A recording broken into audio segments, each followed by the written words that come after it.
Hello, everyone. Welcome to the Game Junk Podcast, episode 192, recording on Monday, May 13th, 2024. My name is Frank.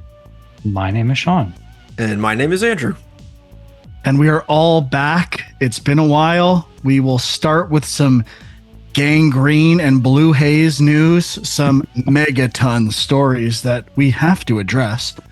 And then we'll also get into what we played, the feature of which will be Animal Well, which I think we've all tried and spent some time with.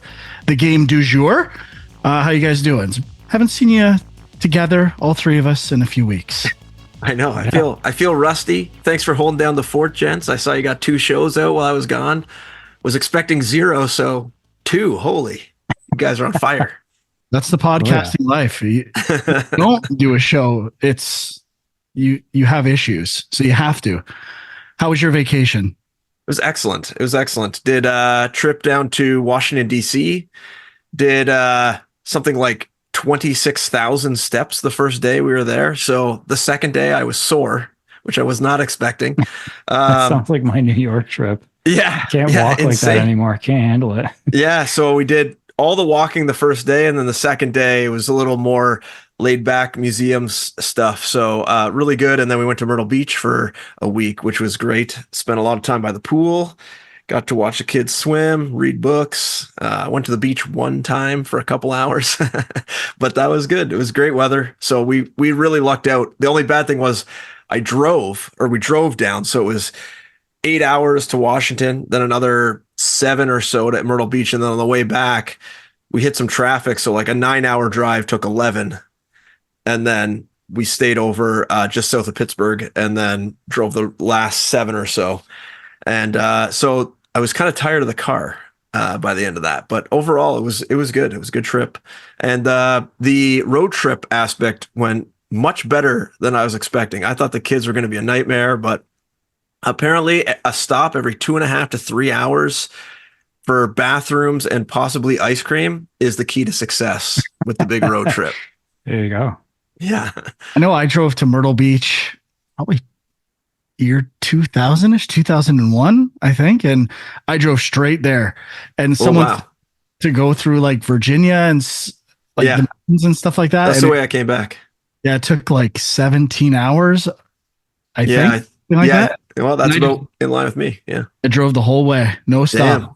Damn. No stops in 17 hours? Stop for food, but like not like sleep stops or breaks. And yeah. I don't know how I did it. I think if I had just myself or just a car of dudes, I could definitely do that. But with kids and the wife, not happening. Like the bathroom breaks need to come a lot more furiously than I was ready for. There was times where I was not going to the bathroom at all and everyone's stopping. And so I think you could probably get away with a longer drive. Because some of the stops took like 45 minutes to an hour, which really just kill the flow of the drive. But it was Did okay. You bring the Vita? Was it a Vita-cation? I didn't bring the Vita. I brought my Switch.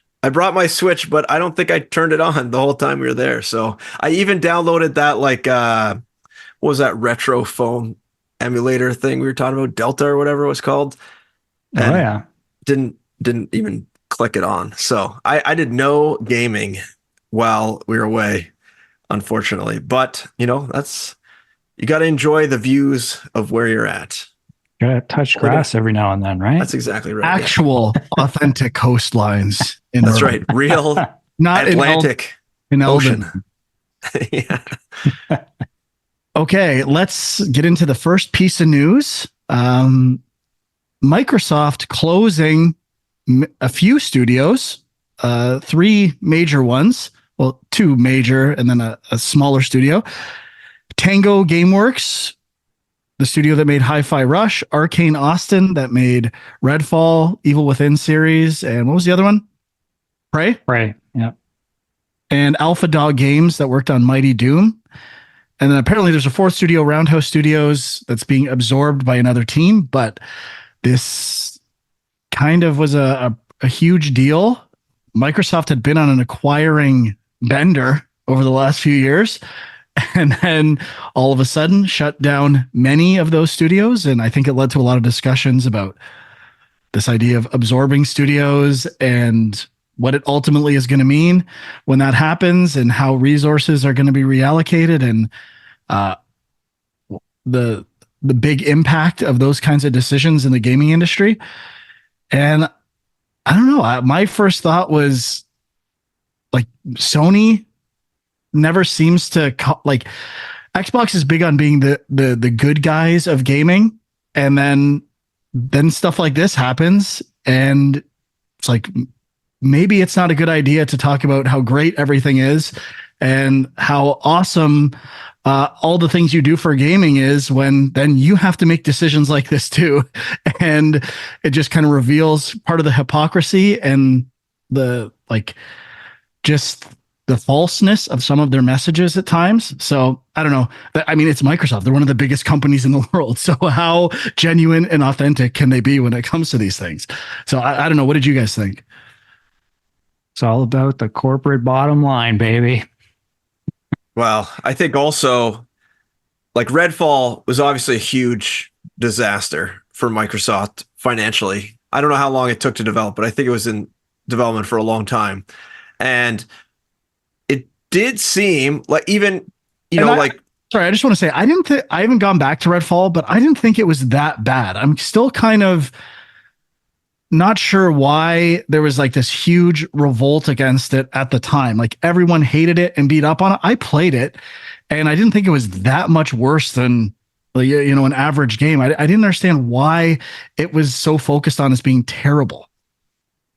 Yeah. Well, I mean, I think, I don't know anything about leaving the game aside, I don't think it sold very well.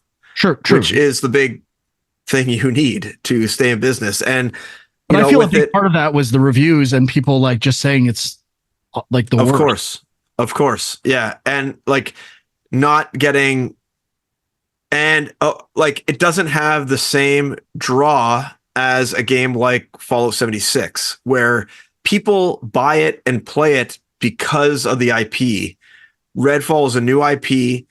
If it fails on launch, you're not going to like just magically recruit players later because, I want to play a vampire action, whatever type of game it was. I can't remember. But I mean, the other, like, I'm a little more surprised at the Tango Gameworks one. I don't know. I was a couple other games they worked on, whereas The Evil Within 1 and 2 and also Ghostwire Tokyo, which I thought Ghostwire Tokyo was kind of a media darling. Like, I thought it was one of those sort of like cult classic games that I thought probably would have done better than maybe people anticipated, but maybe not. And maybe same with Hi-Fi Rush, but isn't Hi-Fi Rush now a high seller on PlayStation now that it launched on PlayStation? It's a very like well-reviewed game. People really enjoy it.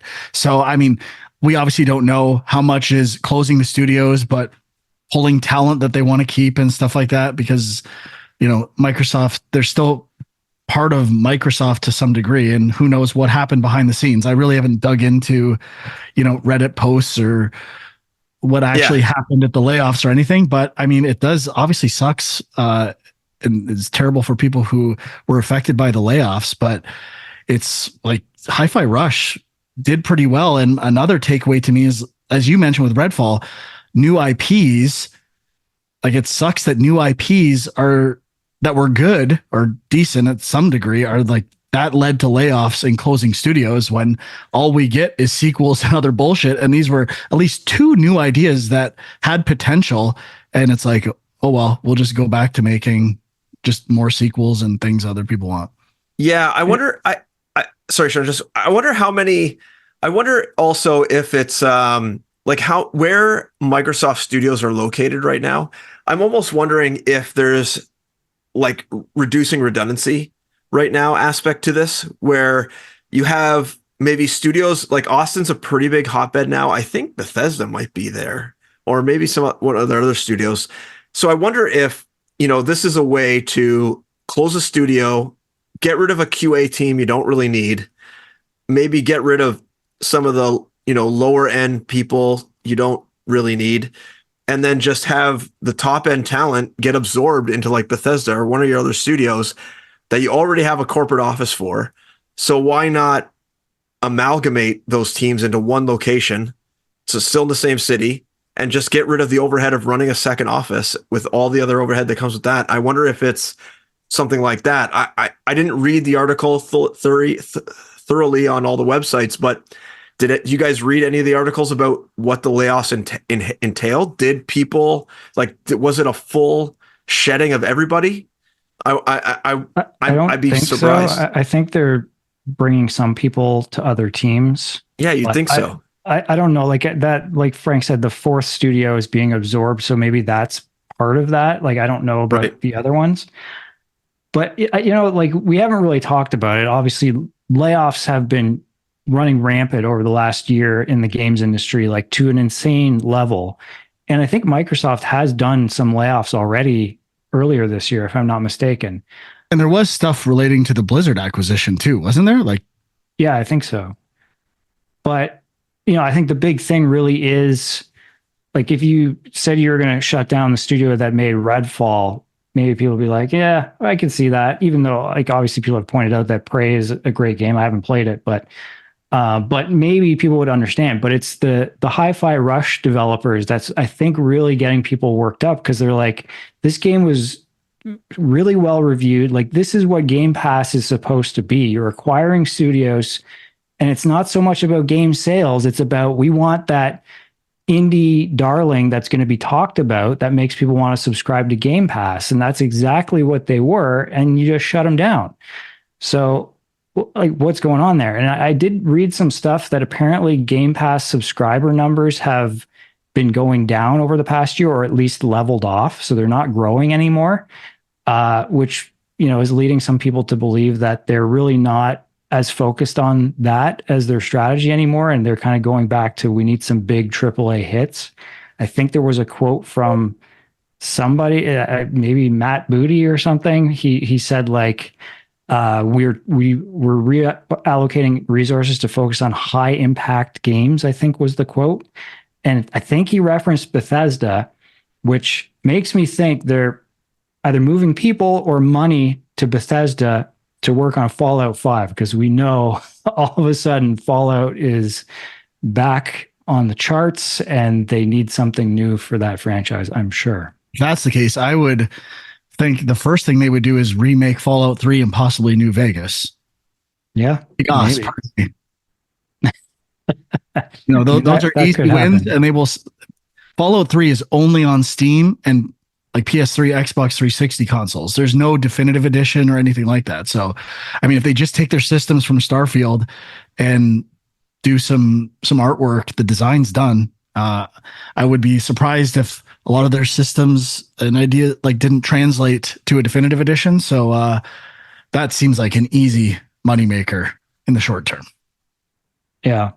But, in terms of the narrative around Microsoft and like them being the nice guys of gaming, quote unquote, like, I think that this news story has really changed that. Like, there was obviously some backlash when they were talking about putting some of their first party games on PlayStation and other platforms.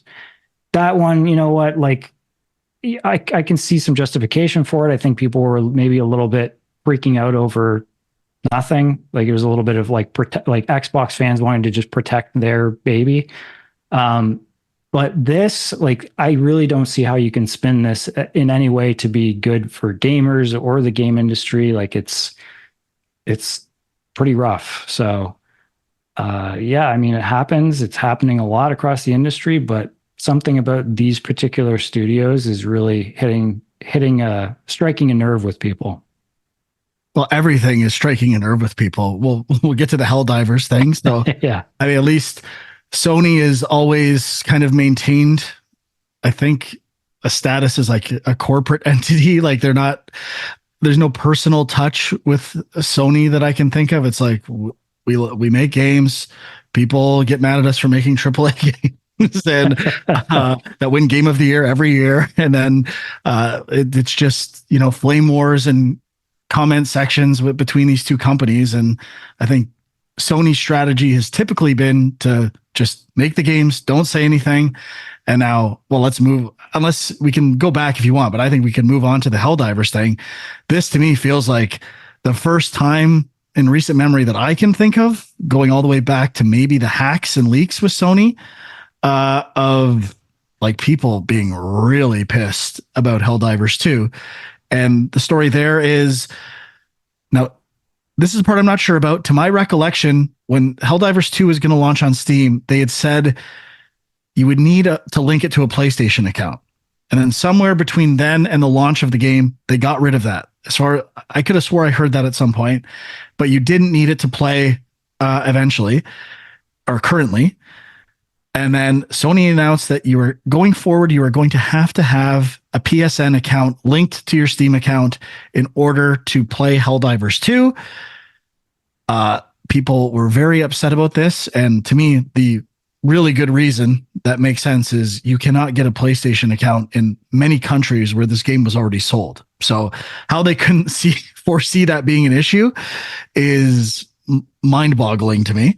And then other people just don't want, people say it's the Sony hack issues from the past, and they're it's just another network you have to connect to and give your data to. And I don't buy that argument as much. Every game I buy has an account that's by a major publisher: Square, Capcom, Microsoft, everything. So that's kind of the state of gaming, for better or worse. But I mean, saying you're not going to need it and then needing it, and they did at one point say you could get a full refund, but since then they've said, okay, we're not doing this, but they are going to require it for Ghost of Tsushima going forward. So I have some thoughts as to why this might be, but like, what was your guys' reaction to this story? Well, for me, I would say that means they're selling an absolute shit ton of copies on Steam, and they want to have all that data.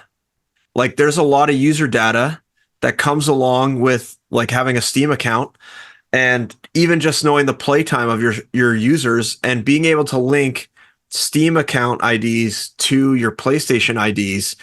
I actually just listened to a really interesting podcast.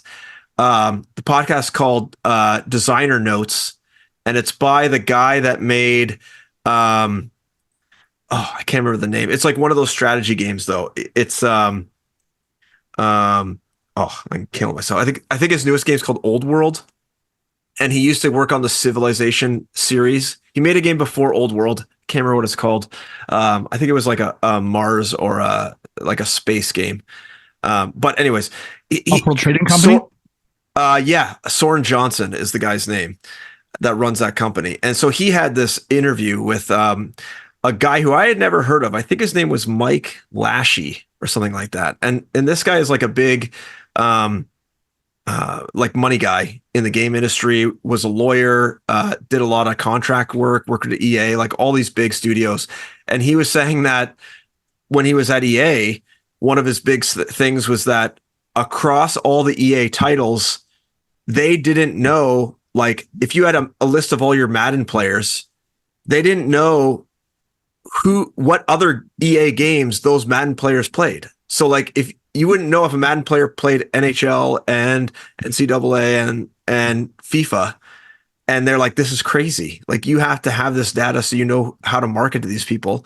And so that's why they started doing like all the EA account sign-in stuff, is basically so they could track all these people better and have more data about them and be able to market them and know about their spending habits. And I mean, this is like, a quote unquote gross thing about gaming, but I mean, this is information companies need to know in order to know how to market their game. And like, especially nowadays where half the battle is just having people know your game exists, having predefined groups of people that like your game that you can market to is huge. So if they have, 20 million Steam users, but they don't know if they have a PlayStation account and they don't know what other games they've bought on PlayStation, it's a huge missed opportunity in terms of being able to market to them. And I can't remember how much information you can dig out of a Steam account, but I mean, you could probably dig out a games list of games they purchased or look at their global leaderboards and kind of figure out what games they play and then be able to market to those people. So I think like from a super high level, super corporate aspect of it, it makes complete sense for Sony to want this information and to be able to sell more games to these people. So it's kind of gross, but I think it's a reality. I hate big data stuff. Like, I'm so skeptical of the value. Obviously, this guy knows there is value to it. So I know nothing about it. I think an interesting observation with relation to that is how Helldivers 2 kind of exploded without marketing. Like just pure word of mouth. Viral game. Obviously, they did force it down our throats a bit with Sony State of Plays and things like that, but it kind of like found a life on its own, which, I mean, I'm not saying that means anything. It's just interesting to me that this is the game that kind of sprung up out of nowhere that led to this debate. And like, in hindsight, it would have been nice if we had all this data. And then I don't know who could be so dumb to try to implement that after the fact. This is the stuff that blows my mind. So, I mean, I still have some thoughts, but Sean, what do you think? Yeah, I mean, it's just like, I don't know. Analytics is huge, and I assume that's part of it. Like, just the amount of people who have bought Helldivers, they want them into that ecosystem now if they can do that in some way. But to be fair, like the actual statement they made is that they said that it was mainly for safety and security. And I think the quote was, "This is our main way to protect players from griefing and abuse by enabling the banning of players that engage in that type of behavior." So I don't know how accurate that is. I have heard, like, I've only ever played with friends Helldivers, but I have heard that as the game has grown, if you just play with random people, there has been a lot more just people screwing around and making it not fun for people to play. So maybe that is an issue. Is that because like it's a cross-platform? Is that what it is for? Well, you can you don't have to pay to play on Steam. So you could just make a new Steam account and then you could get banned and then create another one, share it like as part of a library. Although you could connect those ideas too. I just think that's a kind of easy way of saying we kind of know who you are with a little less anonymity on these platforms. Yeah, it makes some sense, I think. But I think I know the real reason, or a couple reasons. Like, I assume the store for buying super credits in Helldivers 2 is like embedded in the game. And I assume if like you can open a browser from from a game, I think they want to go directly to like a Chrome browser and buy it from Sony's website rather than have to go to your Steam channels. That's a great idea too. Pay 30%. So that's why I think they wanted to do it ultimately. And what I think, I was kind of speculating with Sean a bit, how I think this plays out. They will they're going to make people have a PlayStation account to play with other people on PlayStation, to do cross-platform. Like, there could be security and legal information as part of like their online agreements, like who people play with, that they would require them to have a PlayStation account and require that connection. I think that what they'll end up doing is disabling crossplay for people who do not have a PlayStation account. So you can still play your game. You can only play with people on Steam. And I think that's where this ends up. Has anyone played Ghost of Tsushima lately? Is there like a new DLC things that have been added that make you buy things? I don't know. They definitely added some multiplayer stuff, and I didn't play it much. I tried it a little bit, but I'm assuming there's probably some cosmetic thing but yeah, I guess by make you buy things, I mean like offer you things to buy. I don't know, to be honest. I just want to mention though, like, so Sony walked it back and said, you know what, we've heard all the outcry, we're not doing this. And then I just read today that Helldivers 2 has still been delisted in a few regions on Steam, which is not, they said they weren't going to do that, but it happened. And apparently the developers of Helldivers aren't really sure why or what's going on. So there seems like there's some miscommunication happening between them and Sony. I mean, it doesn't look good when, Sony is not in sync with the developers of this game. Yeah, like that's a good point. That I don't know if it's CEO, but one of the head people at, is it Arrow Point or Arrowhead? Arrowhead, I think. Arrowhead. They are like saying, yeah, we didn't want to do this. They are definitely not on the same page as Sony. So it'll be interesting to see how that affects that relationship. I mean, who knows what happens behind the scenes? Could be a lawyer thing, right? Sony's got way higher paid lawyers than Arrowhead. Or Sony's like, we'll be the bad guys. People will care less if the developers put out the good message. Where if they were also in sync with Sony, then it'd really be hell to pay. It'd be like, fuck these guys. We're done with this game. Where at least they can do good cop, bad cop, and eventually get to a solution they want. Mm-hmm. And I mean, my really cynical side is thinking people had kind of stopped talking about Helldivers 2, and did this make people start talking about Helldivers 2 again? And how much, like, what was the actual impact going forward, projection wise? I know they had a huge drop immediately, but did they they definitely had people wanting the refunds in some cases, and they got review bombed on Steam, which always happens now. But yeah, I don't know. It's just every game seems to have like some issue, and everything becomes a problem. And I don't get me wrong, I do think the like locking people out of games in regions is pretty bad. The anger was warranted. So yeah, Blue Haze, you failed us. But I'm still playing the shit out of Helldivers too. So I'm not really on board for like not playing the game anymore. I still love it. I play it every single day. At least one campaign a day to get my personal orders. Nice. I haven't played in a while. Same. But get back in. And will this affect its Game of the Year status? I don't know. Maybe. Keighley might be the only good guy left in games. If Microsoft's done, he might have to, ban it from contention. But I doubt it. It seems like this is starting. We're moving on from this, but we'll see what happens with this PSN account stuff. I mean, I'm excited that Ghost of Tsushima is going to have trophies on PC. And that seems to be some integration with PSN accounts, but I don't know. I would hate to have to work at Sony and know the laws of every single country for releasing a game. If you want to know why you pay 30% to these companies from online store, it's for handling bullshit like that. Like, it's absolutely nuts.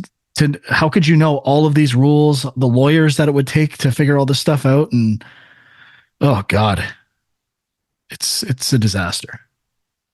Yeah.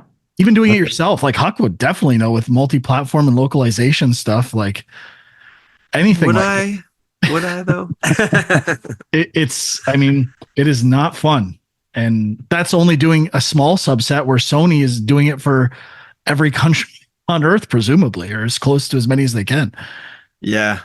Like, especially with like all the constant EU privacy stuff that's changing, like you got to stay up to date on all that stuff. I rely on the platform holders telling me what I can and cannot do. Like, I'm not researching that stuff, and the EU changes what information you store. I mean, the games I'm working on, you don't really have to, we're not storing any information. So it doesn't really affect us, but still, if you were, I wouldn't want to have to read through all the legal documents of the new EU privacy law they passed to figure out what I now can no longer, what information I can no longer store for 16-year-olds. That seems like not worth my time to do. So I'm glad other people with much more money is doing it for me. Yeah. So moving on. Maybe we're missing something on both of these two stories. Let us know in the comments. YouTube.com/Game Junk. Discord links are there as well. All right, let's get into what we played. I think we'll start with Animal Well. And if there was ever a game that feels like a Sean game, it's Animal Well. So let's kick it to Sean. What are your thoughts on Animal Well so far? Well, I think it was one of my most anticipated games. I don't remember now, but it was on my radar for sure. And it came out. Reviews were pretty insane, actually. So I was very excited to play it. It was on PlayStation Plus, which was a nice bonus. And again, like, this is another example of like what's going on with Game Pass. Why is Game Pass not getting games like this, yet PlayStation Plus is. Seems like a huge fail. They're no longer the good guys of gaming. I guess. But yeah, so Isn't it's it weird that just flipped out of nowhere. Now every game is on PlayStation Plus Premium and not on Game Pass. Yeah, it feels like it, right? Like it's kind of weird, but yeah, so it's kind of a Metroidvania style game, but it's not combat focused. It's exploration and puzzle based, but I mean, I kind of hesitate to really even say it's a puzzle game per se. Like it is really more exploration, I would say. And it's kind of, you're not really given much in the way of direction. You're just kind of, I mean, it's called Animal Well. You're kind of going through these caverns and there's animals and creatures around and you're interacting with them and you find objects, which can be weapons, but also usually have multiple uses, which that's been one of the most fun things I've found is just sort of when you discover some of the different ways these items can be used. That's been pretty cool. But yeah, so you're not given a lot of direction. You're just kind of wandering around and I guess you're trying to collect eggs. And then there's these flames, which I don't think I've gotten any of them yet. I've got like 12 eggs or something, but yeah, so I've maybe played 2 or 3 hours, I would say, and I'm enjoying it quite a bit. I guess the only real criticism is I would maybe like a little bit more sort of guidance or direction or something, like not necessarily to tell me where to go, but just like, what am I trying to accomplish? Am I even close to doing that? I don't know. So that's the one kind of complaint, but I know for some people that's the draw too, I think, is it's just very open, go where you want and explore. I would say in that go where you want to explore though, I mean, I'm not as far as you. I've played maybe 45 minutes, but it does a really good job of gating it so that, you know, you can explore, but you're really kind of on a pretty linear path. And they kind of like tease other branches that you can go down. So I think they've done a first, that initial first area that I'm kind of exploring through has really been well done in that I don't feel lost ever. You know, I feel anxious when there's, you know, junction points I can go to different ways, but usually all of them except for one don't go very far.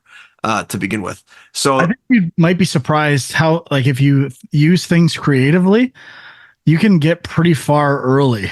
I was reading a couple directions. Yeah. I was reading a couple of Reddit threads and a lot of people were like, I've got 20 eggs and I still haven't got the yo-yo, or like, you know, and it's like, people are like, what? The yo-yo is the first thing I found. So it's like, it can be pretty different, but I think you're right in the sense that it's a little bit like, oh crap, what was that game from last year? The puzzle game that we all really liked.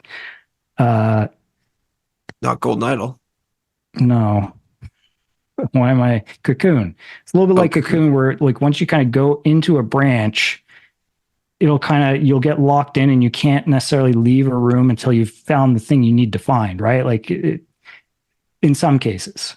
But I don't think it does that often. To me, if you go into a corner of the map, there's basically 4 flames in kind of the 4 like cardinal, well, not even cardinal directions, like north, northwest, northeast, southwest, southeast.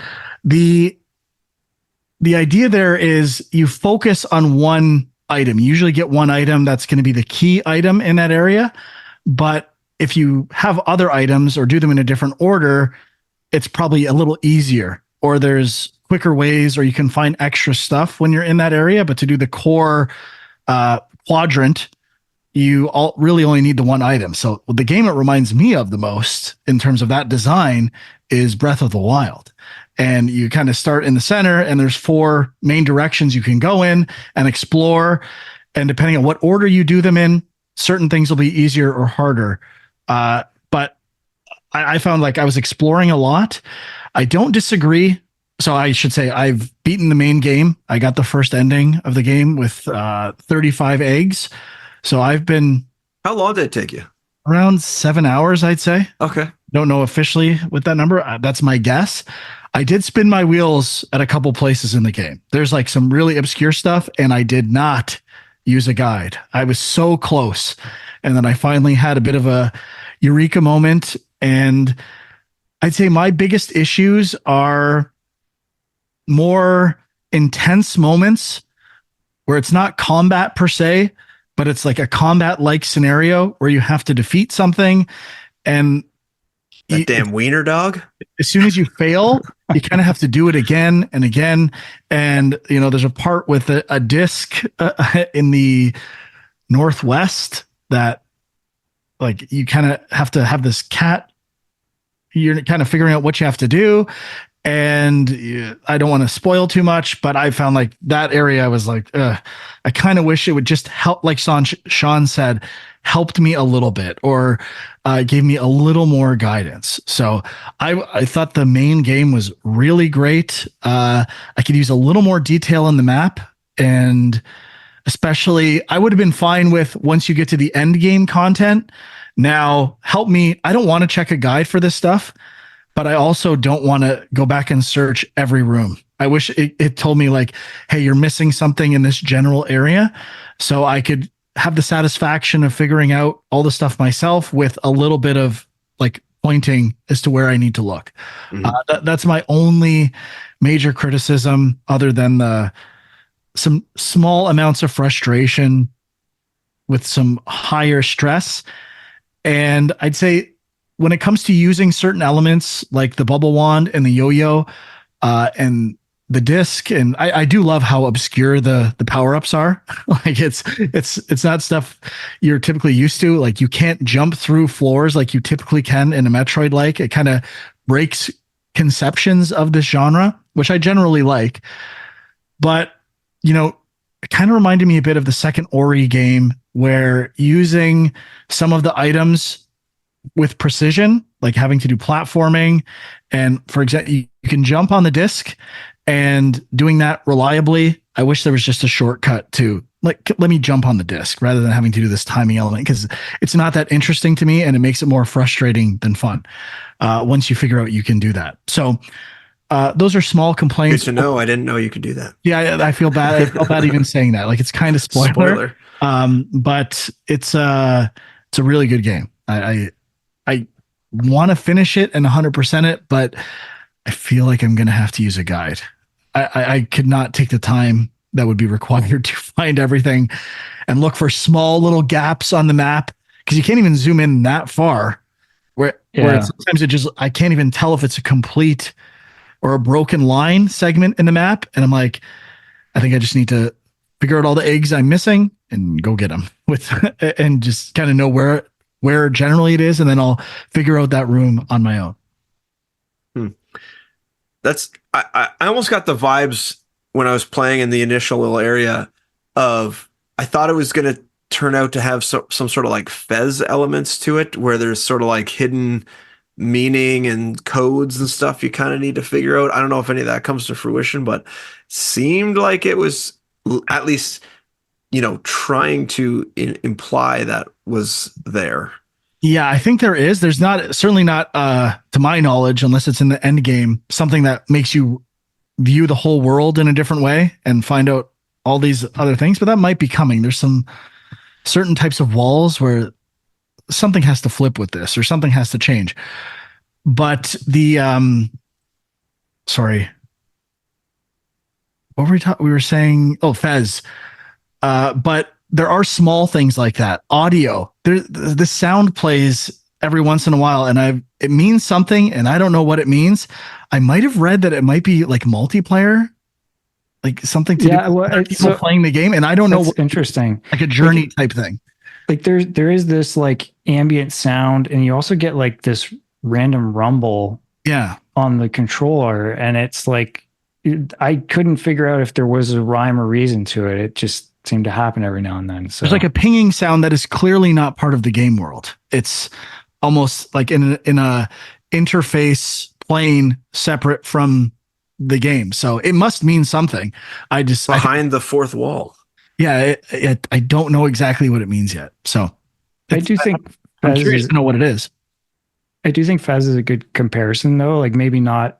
I don't know if it has some of those elements, those puzzle elements, but just the idea that you're there wasn't really combat in Fez. Maybe a little bit of platforming, but it was more about exploring and figuring stuff out. Yeah, just looking at some clips, I think anything to do with big animals like the chameleon, ostrich, cat, a few like those tend to be the most frustrating elements to me. Where I was like, I'm kind of doing the right thing, but there's a randomness to them that is frustrating, and you have to be so precise. I'm thinking of a part with a chameleon tongue that really kind of got on my nerves. I don't know if you've done that yet, Sean. Yeah, I think I know what you're talking about. But I mean, those are really small things. It's a very good game. I don't know. I think it's in my top 5 this year. Yeah. Like I said, this game is going to be this year is going to be amazing for games. I called it early. It would be better than last year, and I'm standing by it. Yeah, I also like a small thing, but there is a health meter you have, which is a nice little get out of jail free card for a couple times. And one time I died and I had gone pretty far without saving, and I was kind of pissed off. I was like, oh no, I got to do all that again. But I actually found that when I finally returned, the route was actually easier than I thought it was the first time, because it had all those dark elements that makes it it makes you approach with caution. But after you do it in first time, kind of know the route, it's not as bad. But also the items that I had picked up, or I guess the key items, I had kept, even though I died, which I was not expecting. So that was a bit of a relief to me, I guess, that I didn't have to redo like a difficult portion if I had already completed it, which was nice. Yeah, it does save. Developed by one person, Billy Basso, over 7 years. Which, if I don't know if it's exclusively one person. Like sometimes you get help with contractors and stuff like that, but pretty impressive. And it feels like a singular vision, I would say, for the most part. Yeah, feels like one of those labor of love type games where you kind of just keep coming up with new ideas and adding them to it and layering them in. And yeah, I like that about it. All right. Any other thoughts on Animal Well? I'm just wondering if they'll, play it. We were talking about like the Game Pass bump. I wonder if there will be a similar effect for the PlayStation Plus or Premium bump on Steam. I mean, this game reviewed extremely well, so I would imagine you won't be able to really tell if it happened. But it would be interesting to see other games because there's not many like that. Tales of Zhao, is that what it's called? That game, I don't think is getting as much hype as this game, and it's a PlayStation Premium game. Yeah, I mean, I don't think that game is as good as this, but I don't think the gap is as big as the Metacritic suggests. Now, I haven't finished Tales of Kinzera, but Kinzera, right? Yeah, completely wrong in the name. I said. No, it's Tales of Kinzera Zhao. You weren't that. Oh, okay. That far. But it's I think both are pretty good. They both have pluses, and I'd say there's maybe a few more minuses in Zhao thus far. But I think this game is also getting a lot of love because of its obscurity and strangeness, which the 91 Metacritic feels kind of high to me. I've heard like a lot of perfect game of the year talk already, and I love the game, but I wouldn't go to that degree. I think there's is this like one of those journalists love it because there's like a twist at the end type game? I don't think so. I haven't done all the end game stuff. I think it's just, I think a lot of critics gravitate towards maybe auteur versions of games at times that are like doing very unique things, even if they might not be as fun or as accessible as other games. I don't know if that's exactly the case here, but it's a bit of a, like, people want to like this game is another way of saying what I'm saying. I mean, it's definitely original and it's got a unique look to it as well. Tales of Kinzera kind of fits just the Metroidvania mold for the most part. Like, I mean, there are some elements that make it stand out, I think, but I can see Animal Well being reviewed better, but I agree that gap. Tales of Kinzera is like under 80, which seems way too low for me from what I've played so far. So Yeah, I got to get back to that because I don't know, something in the second half of that game or second 2/3, things start to dip big time, but I thought it was really good, what I played. Yeah. Okay, who wants to go next?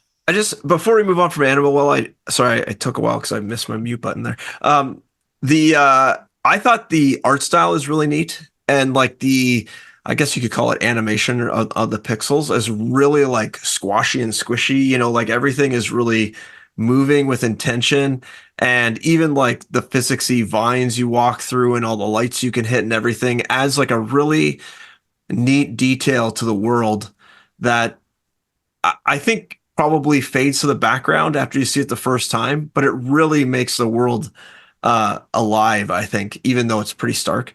And I think the guy who created it really did a good job and obviously put in a lot of effort to make sure that, along with the lighting that goes along with those lamps that you can move, really lights the environment properly. And I think this guy did a really good job, especially if he did, you know, the majority of it is kind of like a Stardew Valley story. You know, the one guy just works on it because he likes it. I mean, Stardew Valley had a little bit more of a template to work from than this game, but this game is not too different from a Metroidvania, like you guys were saying. So, yeah, that was it. That was just my last thoughts. Yeah, I love the visuals as well. I mean, they wouldn't be like top of my list or anything like that. And I do think the lighting is the strongest part for a 2D game, but I do find it's a little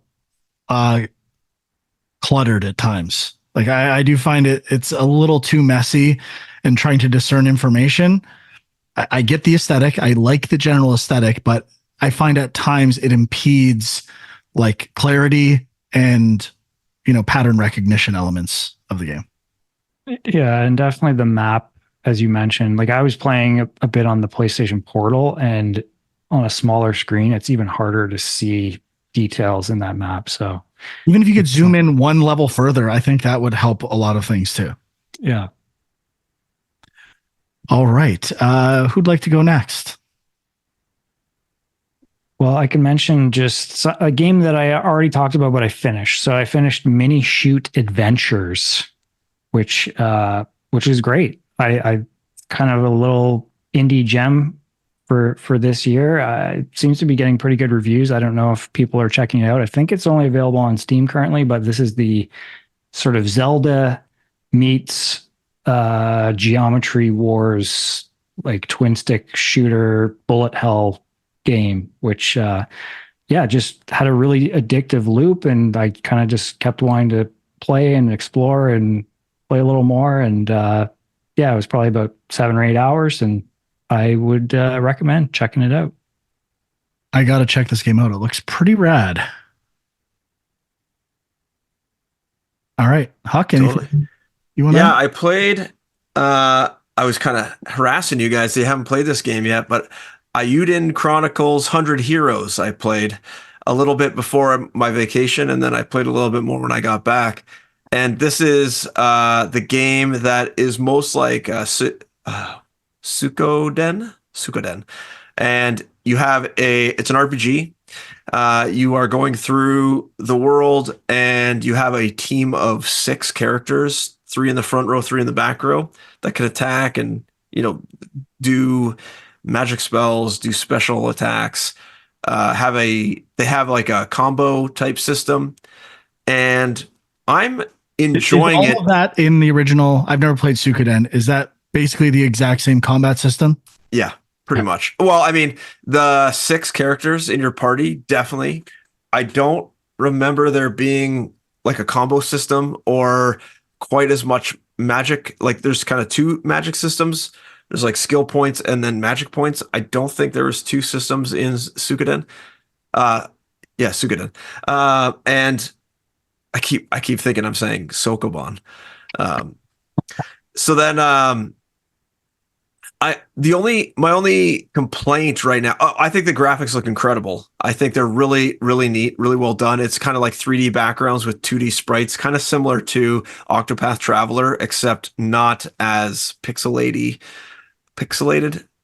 And the only thing I have an issue with right now is there are a lot of random, like almost like not random, but in the first dungeon, there is a lot of cutscenes that go off that are kind of just like a lot of extra dialogue for not much gain. It just slows the game down a little bit. That's really my only complaint right now. I'm enjoying the battle system. I'm enjoying the combat. I'm enjoying, a game where you go to a town and you buy potions, you buy armor, you upgrade your characters. I know in the original Suikoden, you can get characters and then kind of bring them back to your castle and build up your town, which I'm really looking forward to. That was always a fun aspect of it. I'm pretty sure this game has it as well. But the other aspect of Suikoden I didn't like is you have to collect all these heroes, like 100 heroes. It's kind of like a Pokemon game, but of characters you can fight with or keep in your town. And you can miss some of them. So it's kind of that stressful thing of, do I use a guide to try to get these things, or do I just not care? Because why am I ever going to play with 100 characters? I'm probably going to take like my top 8 and only use those. So why even bother getting these other ones? And so I haven't really got to that point in the game. I'm still very early, but the story so far is kind of interesting. There's like a little bit of political intrigue and warring kind of like empires and stuff like that. So the story has me interested in continuing to play, but the presentation of the cinematics is the only thing drawing it down for me right now. And it's just slowing the game down. I wish I could just skip it much faster, that they weren't even there. I mean, I can skip it if I want to, but I do want to see what they're saying in case something is important. But yeah, I'm enjoying it. I don't know. I don't think either of you guys would like this game, to be honest, but it might be worth a shot if you like the art style and I have never played a Suikoden game and want to give it a try. I mean, there is the Suikoden remasters coming out as well. So yeah, 1 and 2, I think. About that. Yeah, but I did play a bit a few weeks ago of Eiyuden Chronicle Rising, and I thought it was obviously a different type of game, but even that, like the dialogue systems and bringing quests back and having to cycle through dialogue was getting pretty tedious for me. So yeah, I remember that as well. That's why I kind of shut that game down as well. It just, I remember that having to bring the quest back to town to get the rewards. I was like, why am I having to do this? It seems so ridiculous. All right. So I played a major surprise. I think it was a major surprise to me. Hades 2 going into early access, I think last week. Or was it? Yeah, it was last week, a week ago, pretty much today. And did not know this was happening. It was supposed to be 2024 second quarter, I think, for early access. And I played a lot of it and I am loving it. They've done a great job of keeping it the same yet fresh. Instead of your typical underworld location, it's basically a new location, new characters, but connecting to the old story. There's kind of a different main villain you're fighting, not Hades. And what's the character's name again? I can't remember. That's not a great sign, but I haven't played in a couple days. This is important. Melanoe? Melanoe, yeah. And I think it's why can't I think of the Hades 1 character? How am I not knowing this? This is crazy. It was just in my head. Oh, Zagreus. I think it's a sibling, but I'm not 100% sure. And instead, you're in this crossroads with a witch and a cauldron that you're kind of doing incantations to unlock new parts of the map in the roguelike element. And similar story structure, new powers, small twists and differences into how you play, how you hold buttons for casts, actually omega versions of all your attacks, not casts. And it's just a little different. It's not a direct continuation in the sense that it's boring, but it's also not that different that I can't pick it up and play whenever I want. So I played quite a bit. I made it to the third world. The second boss is so cool. I love the second boss so much. More of a great game. that's feeling kind of fresh. So I'm obviously torn. Should I be playing this game if I'm not getting achievements, or will these eventually count towards achievements? I don't know. Maybe in the comments section, if anyone did early access for Hades, did that all unlock at some point when, the game added achievements, or did you have to go back and do everything? Is kind of what I'm curious about. But I mean, it's a testament that I want to play it, even though I'm getting nothing. No precious well, yeah, I mean, netted gamer score, and I still want to keep playing it. So, and I was going to say, officially like, releasing this year, but if it is, I'll reiterate, it's going to be a really good top 10 list this year. I mean, you have not been generally into the whole early access thing or playing demos or any of that stuff. So I think the fact that this game won you over says something, because you kind of couldn't help it, had to play it. But I'm curious, like, is it, I think I heard that the first Hades had launched in sort of a less polished or less finished state in early access compared to this. Does that mean you can actually play through to the end of the game right now? I don't know. I thought it was just 2 worlds. I don't know why I thought that. I was like, oh, you can do 2 worlds and only certain weapons are unlocked so far. But I've made it to like level 3. It's missing some user interface elements like menu items and the kind of path in between sections. But like core gameplay wise, I don't know how many like worlds or levels there are, but it's a lot of way more content than I thought there'd be. If it just feels like a continuation. I've had no bugs, no issues. I mean, I assume it's going to be in a position to launch. Pretty good. I thought it's been. I mean, obviously they can lean on all the stuff they learned with the first Hades, so it's not a completely new game, but it's really good. Tough to do sequels. I often revolt against sequels that either try to change too much or not enough, and I feel like Hades 2 has hit that sweet spot, which is not easy to do. I saw that the Rogue Prince of Persia delayed their release because of this. They didn't want to go head to head with Hades 2. Yeah. I saw an article about that today. I did not know they were delaying it. I thought well, it's May 27th still. Oh, they pushed it. Okay. They hadn't set a date yet, last I heard. So they said it'll still launch soon, but they're just pushing it back a little bit. What was it supposed to be, like tomorrow? I think so, or today even, maybe. Interesting. It has 26,000 Steam reviews already, which I think seems pretty high for an early access game, especially one that's only been out for a week or less. So, and I think my rule of thumb is like one user review is kind of like 10 purchases. So we're looking at, a 250,000 copies sold already just on Steam. So yeah, that's they're doing pretty good. Pretty good. Yeah, good for them. It's a good game. I mean, I was thinking of buying it and just not even really playing it, but just because I was going to buy it anyway, so might as well buy it now. But yeah, I wonder how No Rest for the Wicked's doing. I'm not hearing much about it. Yeah, I'm not hearing much about that either. Then Hades 2, they surprise launch and you're done. Took everyone down. Yeah, you're done, bud. Ruined everyone's day. Made my day. Month. Yeah. Okay, well, I guess the last... Was that? Anything else? Sorry? Yeah, I was just going to say the last thing, I tried Banisher's New Eden, just the demo, though, and I only played, I think, about half the demo. And this is I think this is a game right up my alley, a game I'll like. So I've been kind of waiting. I've had it.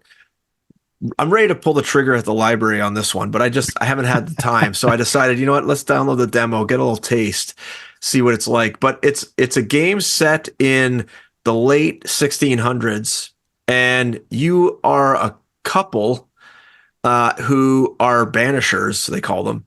And essentially you come over on this boat and you reach this town called New Eden, and essentially there's some sort of curse and some ghost type zombie-like creatures that you are banishing from the area, and there is some detective elements where you have to kind of search the house and try to figure out what's going on. But I mean, the searching right now, I didn't get through all of it, but it was basically just like searching for items in the house, and then it kind of tells you where to go. It wasn't like any sort of like cork board, tying strings around stuff yet that I've got to, at least.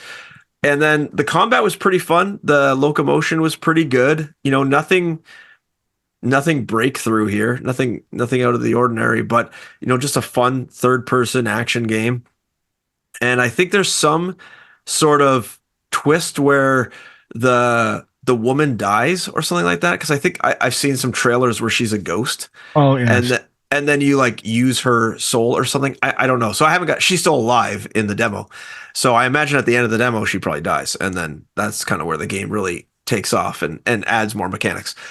So, yeah, I'm going to keep, it's like a game I'm still interested in. The demo has not convinced me to not buy it yet, which is always a good thing for a demo to do.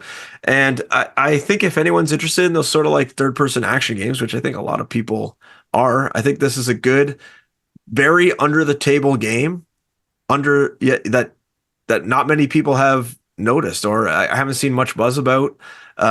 So I think this could be a game for people to check out if they're hunting for something a little, out there that people haven't been talking about. It looks like there's a trial on PlayStation as well, like a 2-hour trial. So that's what I got. Yeah. Oh, okay. That's So the demo. There's one on Steam as well, and I assume one on Xbox. So I know I'd heard pretty good things. Was getting not necessarily gameplay wise, but mild Order 1886 vibes. Totally. Like kind of a polished, shorter third person game. So yeah, I would like actually, to, who made it? Don't Nod. Oh, really? Oh, yeah. Right. I remember that from the intro. I feel like Don't Nod's expanded. Like they might have multiple studios. Like they're doing stuff. They're So. Such an interesting studio because they started with the last game was True Colors in the series. Life is Strange. Life is Strange, yeah. And then they did that like Remember Me game or something, right? Or Remember Me? I'm not seeing that. They did Vampire. Okay. And Jusant is like a completely different type of game, and they seem to be popping. Did they do that, or did they publish that? Don't know. But I know the game that Huck's talking about, it's something about remembers something. I can't remember. Yeah. Oh gosh, this good. Like the Capcom game, Remember Me? No, I think that's an older game. Because I'm not seeing that on there. Yeah, it's called Remember Me. It's the first game they released. Was that only on PlayStation? You need to improve your Google Foo, man. Well, I thought Remember Me was on Steam, and it's not. Yeah, Steam, PlayStation, Xbox. It says right on their website. That is the game from 2013. Yeah. Okay. They did that, and then Life is Strange, and then Vampire. And Vampire is I still see it everywhere. And I only played it very briefly, so I bet they're still getting residuals from that game more than the other ones. I mean, they've done a lot of Life is Strange. Now, I think they did license out Life is Strange to, I don't know, Ubisoft Studios or something like that. I think it's Square Enix. They work Square Enix. But I just want to be clear. I'm not sweating in the least. If anyone out there thinks I should be sweating, on Steam, there's 2 listings for Don't Nod. There's Don't Nod and Don't Nod Entertainment, with no space between don't and nod, and an extra word with different game lists. Some are shared, some are not. I don't know what the fuck is going on with their Steam listings. Something is up. I think they're both the same company. Well, I don't think so. I think something's up. According to the Wikipedia page for Don't Nod, it says Don't Nod Entertainment SA, traded as Don't Nod Entertainment. So they might have it might be like their publisher versus developer arms or something like that. Something's up. I don't know. It looks like they also did this game called Gerda, which I've heard of as well. But it's like a narrative adventure game. They might have just published that one. But yeah, anyways, Banishers, kind of interesting. They did just publish Gerda. Okay, Sean, anything else for you? I'll just real quick mention, we were talking about this before the show, but I'll mention Little Kitty Big City. It's on Game Pass. Just fired it up to play with the kids, and I was actually pretty impressed. Like visually, it's more polished than I expected it to be, and it's an open world game where you're a cat wandering around the city. Basically, Stray meets like Untitled Goose Game, maybe I would say. And you're just kind of doing random tasks and talking to other animals, and but you're like, there's humans around too, and you can kind of mess with them. And it was kind of the amount of like the animation and the amount of movement you had available to you was like, I was kind of surprised. Like you can kind of latch onto a wall, you can swat at things, you can run, you can duck and dive under things. God, like, what a game. Yeah, it's huge. Gotta play this thing. You can run. The movement is pretty Can fluid. you shoot anything? Let's be honest. Can the cat, does it have aiming mechanics? Can it shoot balls or some shit? It has a precision jump mechanic where you can like pick a point you want to jump to, and you can use that to like pounce on birds. Like, I mean, there's a lot of stuff you can do in this game. So if you're a cat fan, if you're a fan of the cat genre of video games, check it out. Not a genre. And I played 14 hours of Animal Well. That's kind of crazy. Whoa. The other game I played is Stellar Blade. It's been a while. I put so much time into Stellar Blade, and like I got to be at 30 hours, something like that. And then I hit this level and I just checked out completely. I think that was right the day before Hades 2 came out, and I have not been back to it since. And I need to go back before I forget how to play, because I was liking it a lot. I will say the further I got, like there's an open area that felt really repetitive and not that interesting, very similar to a previous open area. And then I'm in this new section with these like things that chop you up. It's like these weird platforming elements. And that's what kind of killed my momentum. So I'm going to go back at some point, but I was like, I don't know. This feels like it should have been cut from the game, but still liking it for the most part. You got to be close to the end though, right? Because isn't it only like a 20-hour game or something? Yeah. If you just burn through the story, I think it could be even shorter, but I'm doing everything, which there's a lot of side quests, but pretty good. Probably like an 8.5-ish for me. Pretty good. About right. Yeah. Not bad. Is that a boob jiggle bump or what? No, just gameplay. Oh, okay. Good. Absolutely not. I only evaluate gameplay. It's all that matters to me. Okay. I think, is that it for everyone? Mm-hmm. All right. Yep. Thank you for listening or watching on youtube.com/GameJunk. Discord links are there as well. Maybe subscribe, like, something along those lines. Leave a comment. Feed the algorithm. And Sean is Film Junk on Twitter. Andrew is My Angry Commute and Equilibrium Sis. And we'll see you next time. Bye-bye.